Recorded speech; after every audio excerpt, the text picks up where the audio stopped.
I want to bring in Senator Mark Warner, Democrat of Virginia. And Mr. Senator, if I can, we just got reaction from the former Russian president, Dmitry Medvedev. He's now the Security Council deputy chair. And here's what he says about President Zelensky. The insolent pig finally got a proper slapdown in the Oval Office. And Donald Trump is right. The Kyiv regime is gambling with World War III. Senator, what does that tweet tell you, and what's your reaction to what you saw in the Oval? Well, Chris, let's look at what are unassailable facts.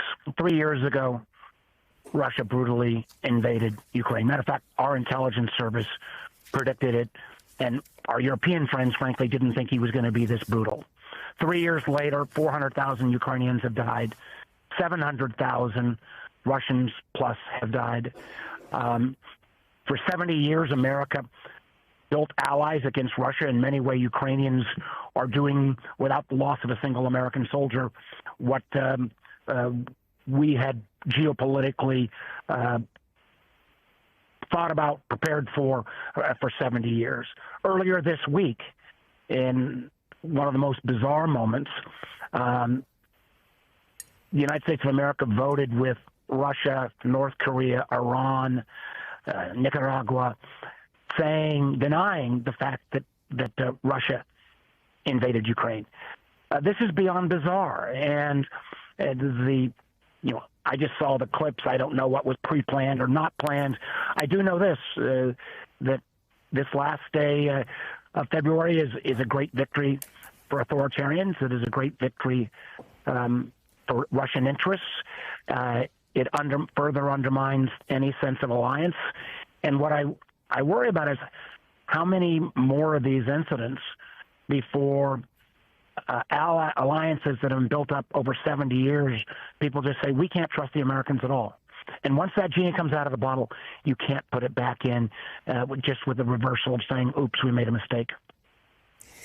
So, Senator, you call it beyond bizarre, but for the average American who wants to understand why we're hearing the level of concern we're hearing, what would you say to them about what this means if a deal can't be made, if it's clear that there is an alliance and not just phone conversations, if there is an alliance between the President of the United States and the President of Russia? What does it mean?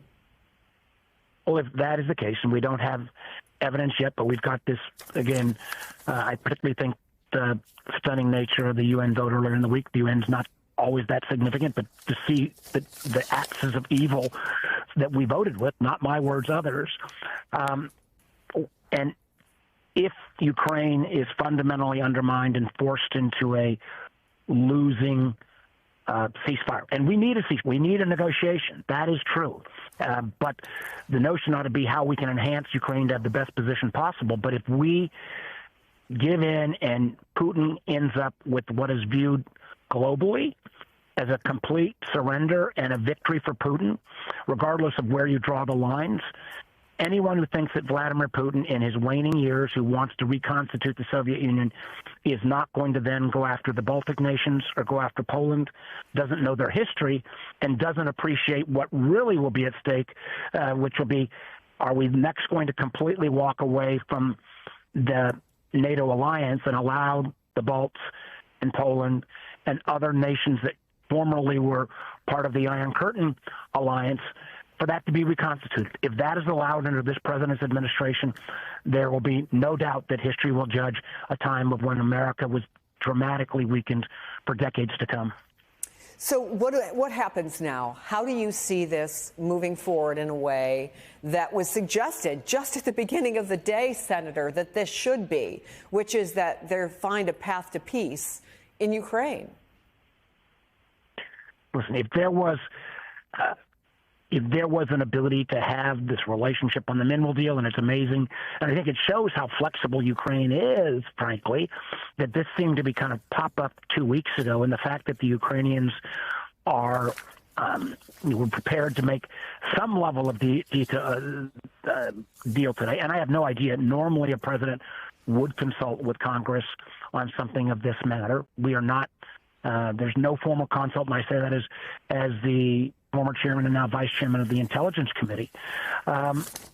It does show that Ukraine's ready to sue for peace, but it ought to be able to sue for peace in a way that doesn't give Vladimir Putin an undisputed win, because, and this should be beyond debate, the proverbial you give Putin an inch, he'll take a mile. That has been his history of now 25 years in power, and the people who are most nervous today are not only the Ukrainian people, but Latvia, Lithuania, Estonia, countries that have been subject to brutal Russian aggression in the past, Poland, Moldova,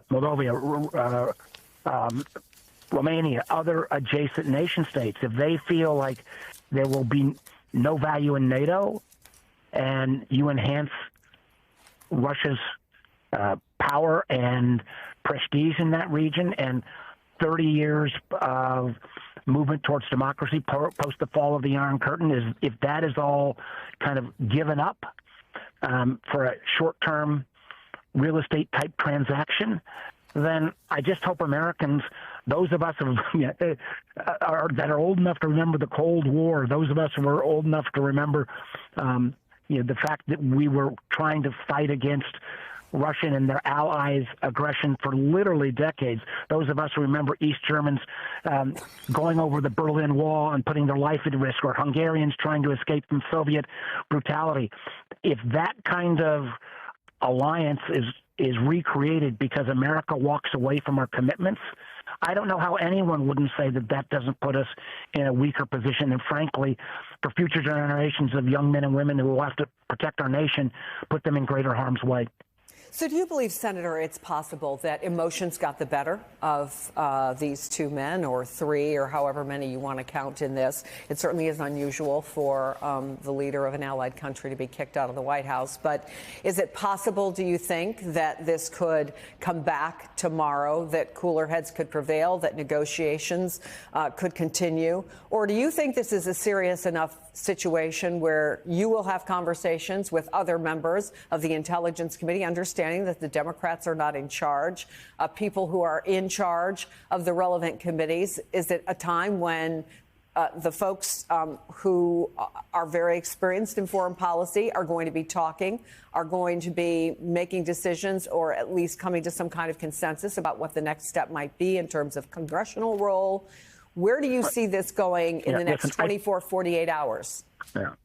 I hope and pray that this was just an emotional blow-up. And I do think there is, the president and the vice president are used to having their version of the facts never questioned. And I think you saw, and I didn't see all the exchange, I just saw some of the clips. It appeared, though, that the president of Ukraine wasn't willing to have the rewrite of history that the president and vice president tried to put forward.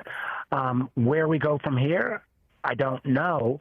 I do hope that those senators, and I've been out across Virginia today, but I know a number of bipartisan senators met with President Zelensky this morning in Washington.